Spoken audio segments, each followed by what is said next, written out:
آزادی بیان言论自由 free speech. Can we talk about Twitter? Because that's such an interesting example at this very moment. Because on the one hand, it's clearly driven by the profit motive.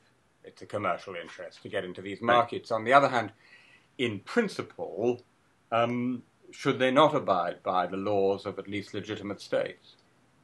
They should abide by the laws of legitimate states. But that policy, which is true in some instances, I think is being used over broadly. So there is, I believe very strongly with the principle that if you are doing business in a legitimately democratically elected state, you should follow their laws. Some people don't believe that, but I believe that.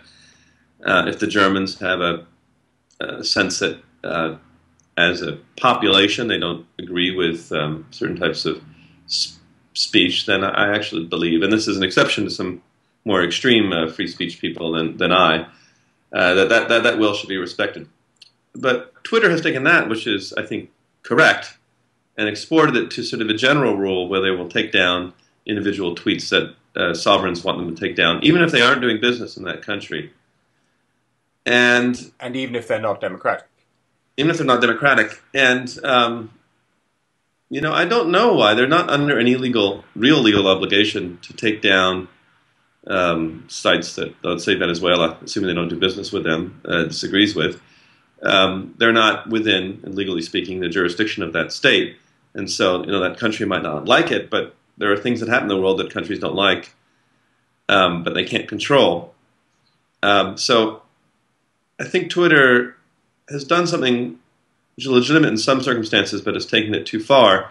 It obviously prepares companies for expansion into other markets, which is always very tempting for a company in about the period that Twitter's in. But it definitely risks sacrificing its soul. And I mean this not only for the sort of spirit of the company, but even for, in some ways, the financial health of the company. If you go too far with these measures, you can lose something. Google saw this in China, and I can talk about that if you like.